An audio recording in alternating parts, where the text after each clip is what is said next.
दोस्तों, मेरा नाम सारा है और मेरी उम्र 30 साल है। मैं पंजाब के एक गांव में रहती हूँ। मेरा कद-गांठ मुतनासिब है और मेरा वजन 55 किलोग्राम के लगभग होगा। मेरे लंबे काले रंग के घने बाल मेरी कमर तक लहराते हैं। मैं बहुत खूबसूरत और दिलकश खातून हूँ। मुझे प्यार भरी बातें करना और खुलकर बोलना और सुनना बड़ा अच्छा लगता है। मेरे पति यानी शौहर का नाम अदनान है। अदनान को भी मैं बहुत पसंद हूँ। ये बात सर्दियों के दिनों की है। उस दिन मैंने और अदनान ने रात 7 बजे जल्दी खाना खाकर देर रात तक टीवी देखकर प्रोग्राम करने का प्लान बनाया था। अदनान उस दिन ही घर लौटा था और कई दिनों से हमने कुछ भी नहीं किया था। आज मेरा मन पूरी रात, तुम समझ सकते हो मैं क्या कहना चाहती हूँ, मुझे वो सब बहुत पसंद है। मैंने अदनान से कहा, तुम खाना खाकर टहल आओ, तब तक मैं रूम डेकोरेट करती हूँ। फिर मैं शावर लेकर कपड़े बदलने चली गई। मैंने नाइटी पहनी। अब तक मेरे शौहर भी टहल कर आ चुके थे। उन्होंने शावर लिया और रूम में आ गए। रात के 9 बज चुके थे। हमने एक दूसरे को देखा और मस्त मूवी शुरू की। अदनान ने मुझे उठा लिया और मेरे कान में धीरे से बोला, आज तो तुम बहुत सुंदर लग रही हो। मैं अंदर से पूरी तरह गर्म हो चुकी थी। मेरे अंदर खुशी की लहर दौड़ रही थी। कुछ देर के बाद उसने काम शुरू किया और एक जोरदार धक्के से डाल दिया। मैं चाहती थी कि अदनान मुझे सारी रात, लेकिन अदनान ने जल्द ही हथियार डाल दिए। मेरे अंदर की आग अभी और भड़क रही थी। मैंने पहले ही सोच लिया था कि आज मुझे लंबे वक्त तक, लेकिन अदनान का तो काम हो गया और वो सोने लगा। मुझे नींद नहीं आ रही थी, तो मैं अपना मूड ठीक करने छत पर हवा लेने चली गई। मेरे अंदर की बेचैनी अभी भी शांत नहीं हुई थी। इसी वक्त किसी ने पीछे से मेरी आंखों पर पट्टी बांध दी। मैं चौंक गई और समझी कि शायद अदनान मेरी प्यास बुझाने आ गया है।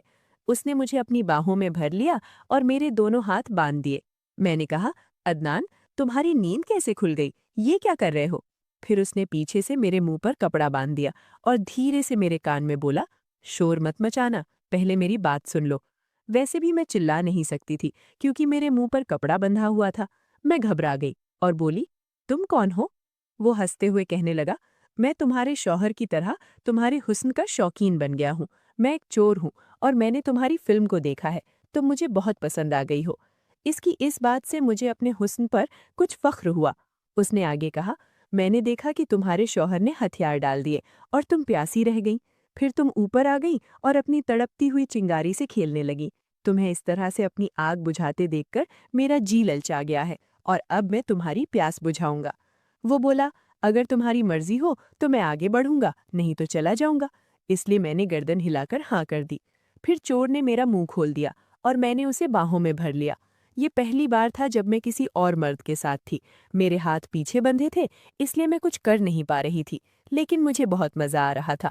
तकरीबन 1 घंटे तक हम गेम खेल रहे थे। रात के 12 बज चुके थे, पर मेरी प्यास अभी भी नहीं बुझी थी। मैंने सोचा, क्यों ना मैं आज 2 का एक साथ। मैंने उसे समझाया और वो मान गया। फिर मैंने कहा कि मैं अपने रूम का दरवाज़ा खुला रखूंगी।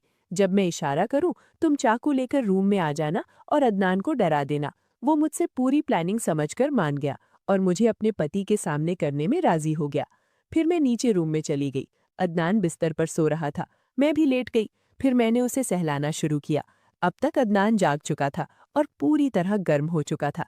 तभी मैंने चोर को अंदर आने का इशारा किया। चोर ने चाकू लेकर अदनान को धमकाया और उसे कुर्सी पर रस्सी से बांध दिया। अदनान का डंडा डर से बैठ गया। चोर ने मेरी चादर को हटा दिया और शुरू हो गया। ये देखकर अदनान दोबारा गर्म होने लगा और उसका अज़्व बहुत टाइट हो गया था। ये सब देखकर अदनान चोर से बोला, मेरे हाथ खोल दो, हम इसे एक साथ। चोर ने अदनान के हाथ खोल दिए। मैं तो जैसे पागल सी होने लगी थी। मुझे बहुत मजा आ रहा था, लेकिन इतनी उत्तेजना अंगेजी को मैं बर्दाश्त नहीं कर पा रही थी। लग रहा था जैसे मेरे अंदर से कुछ निकलने वाला है। मैंने अपने एक हाथ से चोर को रोकने की कोशिश की, लेकिन वो नहीं रुका। काफी देर तक ऐसे ही चलता रहा और रात के 2 बज चुके थे। इतना मजा मुझे पहले कभी नहीं आया था। हम तीनों थक चुके थे, इसलिए थक कर लेट गए। अब जाने लगा, तभी अदनान ने चोर से कहा, कल फिर आना। चोर मुस्कुराकर चला गया।